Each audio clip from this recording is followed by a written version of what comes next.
दादा, आता artificial intelligence गेल्या वर्षीपासून सगळं सुरू आहे. त्याचे प्रत्यक्ष परिणाम आलेले आहेत. त्याचा आज अनेक राज्यातल्या अनेक साखर पण पाहिलं. त्याचं काय नेमकं परिणाम मिळालेले आहेत आणि काय स्वरूप मिळालेलं आहे? गेले 2-3 वर्ष आमची संपूर्ण टीम काम करते.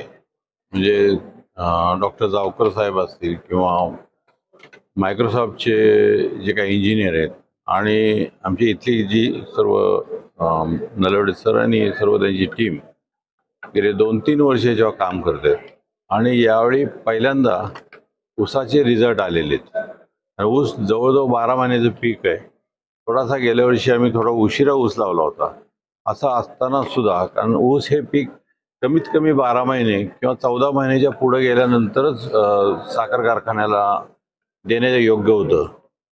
हा थोडा कमी वयाचा असला तरी यंदा पहिल्यांदा जे रिझल्ट आलेत ते अतिशय चांगले आलेले आहेत रिझल्ट.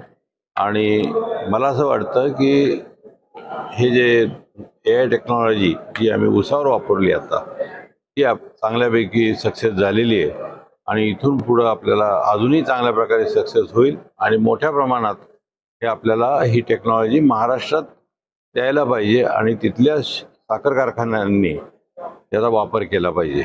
आज विस्माचे चेअरमन जे ठोंबरे साहेब आहेत की त्यांनी खूप मोठ्या प्रमाणात विदर्भात आपल्या मराठवाड्यात त्यांच्या एरियात पाण्यावर काम केलेलं आहे, विशेषतः ड्रीपवर याच्यावर.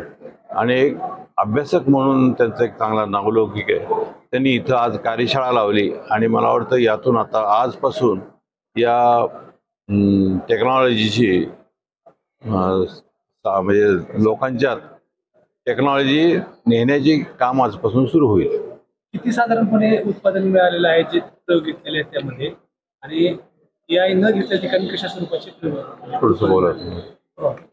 आपले AI वर आधारित जे प्लॉट आहेत 6 व्हरायटी आपण घेतल्या होत्या.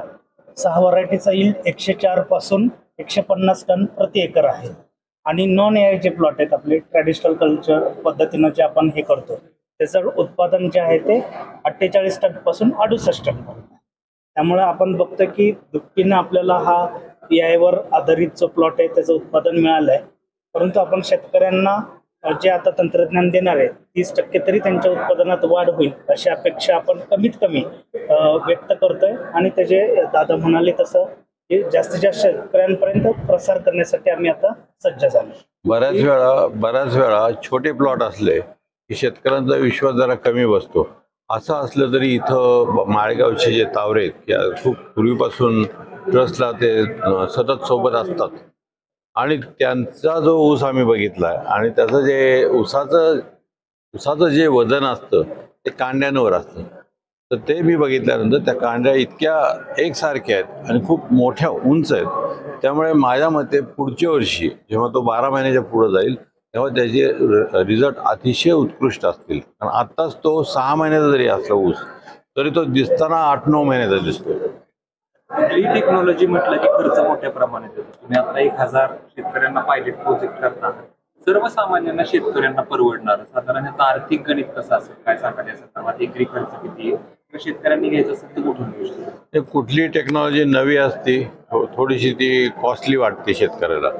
परंतु शेतकरी हा विचार करत नाही की ही हेक्टरवर आहे आणि हेक्टर नंतर तुम्ही एकरावर जर आलात आणि मिळणाऱ्या जर यील्डचा विचार केला वजनाचा तर ते मला वाटतं नगण्य आहे. पण तरी तुम्ही पुढचं खर्च साधारण सांगा. जे खर्च आता आपण प्रस्तावित केला आहे म्हणजे आपण जे संशोधन हाती घेतलं मायक्रोसॉफ्ट ऑक्सफर्ड आणि जे आपले स्टार्टअप आहेत त्यांच्या मदतीनं अतिशय कमी दरात म्हणजे हेक्टरी दादा म्हणाले तसं 25,000 रुपये आपण ह्या लेवलला आलोय. जे 1000 प्लॉट आपण केले ते 65,000 रुपये प्रति प्लॉट केले. परंतु आता जे शेतकऱ्यांना आपण देणार आहे ते हेक्टरी 25,000 म्हणजे एकरी 10,000 रुपये त्यांना खर्च येईल. त्याच्यामध्ये सेन्सर IoT टूल्स सगळे येतील. Weather station hub and spoke मॉडेलला येईल म्हणजे 25 शेतकऱ्यांचा मिळून एक क्लब होईल आणि ते हब अँड स्पोक मॉडेल आम्ही अंमलबजावणी राज्यभर करायचा विचार करतो. गेले 2-3 वर्ष झालं तुम्ही AI वरती काम करताय. सत्य नडेला यांनी कौतुक केलं, त्याच्यानंतर इलन मस्क यांनी कौतुक केलं. काय साधारण या पद्धतीनं आगामी शेती तुम्ही बघता? आर्टिफिशियल इंटेलिजन्सचा वापर प्रत्येक क्षेत्रात कशा पद्धतीनं प्रभावी होईल असं इलॉन मस्क यांनी ट्विट केलं. त्याचा ॲग्रिकल्चरचा एक रेफरन्स आपला प्रोजेक्टचा व्हिडिओ त्यांनी ट्विट केला. सत्य नडेलांनी हे 2 वेळा ट्विट केलं आणि ॲग्रिकल्चरची क्रांती जगात कशी होईल या सेक्टरबद्दल त्यांनी त्यांचं मत त्या ट्विटद्वारे केलं. तर मायक्रोसॉफ्ट असू देत किंवा ऑक्सफोर्ड युनिव्हर्सिटी असू देत, ॲग्रिकल्चर डेव्हलपमेंट ट्रस्टचं KVK असू देत, आम्ही सगळ्यांनी एकच फोन केलेला आहे की कमीत कमी खर्चात आर्टिफिशियल इंटेलिजन्स वापरून द्राक्ष, केळी, म्हणजे बनाना आपण म्हणतो ते, पेरू, भाजीपाला, तूर, दादांनी तूर आणि कांदा उत्पादक पुढच्या वर्षी कांदा आणि तूर सुद्धा आम्ही घ्यायचा विचार केलेला आहे. म्हणजे पुढच्या प्रदर्शनात तूर तुम्हाला दिसेल. तूर सुद्धा खूप मोठ्या प्रमाणात उत्पन्न निघू शकेल. आणि इथून पुढची जी शेती आहे ते वाटप झाल्यामुळे अतिशय छोट्या छोट्या तुकड्यावर शेती आलेली आणि शेतकऱ्यांच्या मुलांना बऱ्याच वेळा नोकरी मिळत नाही. अशा वेळी त्याला परत शेतीवर यावं लागतं. कारण बाकी ज्या इतर जे देश आहेत त्या देशात शेती मोठी मोठी होत गेली आणि लोकांना जॉब मिळत असल्यामुळे ते शहरीकरण होत गेलं. आपल्याकडे शहरीकरण होतंय पण त्याचबरोबर जॉब न मिळाल्यामुळे शेतकऱ्यांची मुलं परत शेतीकडे येत आहेत आणि मग शेती न परवडल्यामुळे एक अस्वस्थता वाढलेली आहे. पवारसाहेबांच्या नेतृत्वात पहिली क्रांती झाली. अन्नधान्य उत्पन्नात भारत अग्रेसर झाला, निर्यात करू लागला. आता दुसरी क्रांती शेतीच्या मार्फत होईल, जेणेकरून जास्तीत जास्त शेतकऱ्यांपर्यंत पोहोचण्यासाठी कशा पद्धतीचा फरक दिला? 60-65च्या दरम्यान मला वाटतं मेक्सिकन व्हरायटी येऊन गव्हाचं उत्पन्न वाढलं होतं.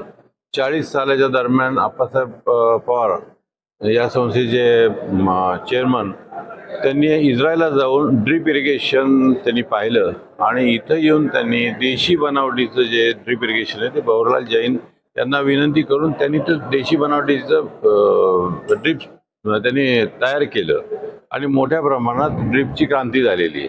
आणि त्यात सुद्धा 40-50% पाणी वाचतंय. परंतु अजूनही मोठ्या प्रमाणात ही साधी टेक्नॉलॉजी सुद्धा गेल्या 40-45 वर्षात शेतकऱ्यांनी स्वीकारलेली नाही आहे. आता हळूहळू ते स्वीकारतील आणि मला वाटतं त्याशिवाय पर्याय राहणार नाही. कारण मोठी मोठी जी धरणं आहेत त्या धरणांना मुक्तपणे वेगवेगळ्या ह्याच्या पाण्याच्या स्कीम्स करून पाणी त्यातलं उपसलं जात आहे. आणि सांगायला थोडा मला खेद वाटतो की कुणीही कुठल्याही राज्यकर्त्यांनी पूर्वी सुद्धा नाही आणि आत्ता सुद्धा नाही ते निर्णय घेत नाही आहेत की कुठलंही पाणी सरकारी असेल ते ड्रीपशिवाय वापरायचं नाही. आणि ते न घेतल्यामुळे नक्कीच पाणी खूप मोठ्या प्रमाणात पाण्याचं शॉर्टेज येणार आहे.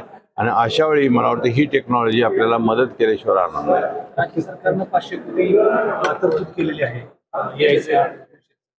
त्याचा किती फायदा होईल एक शेतकरी क्रांती म्हणून? मला माहीत नाही. शेवट तो शासकीय पैसा आहे त्यामुळे त्यांना त्या शासकीय चौकटीत बसून तो सगळा पैसा त्याप्रमाणे तो द्यावा लागेल आणि त्यात अनेक काही नियम असतील.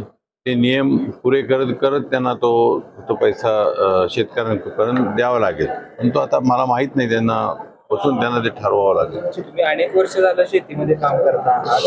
शेतकरी आत्महत्या महाराष्ट्रात आधी होत होत्या, आताही होतात. त्याची नेमकी काय कारणं असावीत असं तुम्हाला वाटतं? कुठं शेतकऱ्यांनी बदललं पाहिजे? मला नक्की सांगता येत नाही. कारण काय, मी पश्चिम महाराष्ट्रात वाढलेला शेतकरी आहे. पश्चिम महाराष्ट्रात मग तुम्ही जरी अगदी मान, खटाव, बारामतीचा जो दुष्काळी भाग म्हणा, इंदापूर किंवा हे जे तालुके आहेत दौंडपासून सगळे दुष्काळी बोलतोय. म्हणजे अगदी नगर जिल्हा असेल किंवा यात सुद्धा खूप दुष्काळ असून सुद्धा तेवढ्या आत्महत्या झालेल्या दिसत नाहीत. त्याचं कारण मला असं वाटतं की त्यांना जे जोडधंदे दुधाचे असतील, आणखी कुठले जे जोडधंदे आहेत किंवा नोकरीची उपलब्धता असेल, त्यामुळे घरात एक सेकंड उत्पन्न त्यांना असल्यामुळे कदाचित आपल्या भागात हे आत्महत्येचं प्रमाण कमी आहे. आणि हेच इतर जे भाग आहेत मराठवाडा किंवा विदर्भ यात जे आत्महत्या घडलेल्या आहेत त्या मला वाटतं त्यांना उत्पन्नाचा दुसरा सोर्स कमी पडत असावा आणि शेतीतलं उत्पन्न त्यात बसत नाही आणि त्यामुळे कदाचित त्यांची मानसिकता त्या प्रमाणे होत असेल. ठीक आहे, थँक्यू.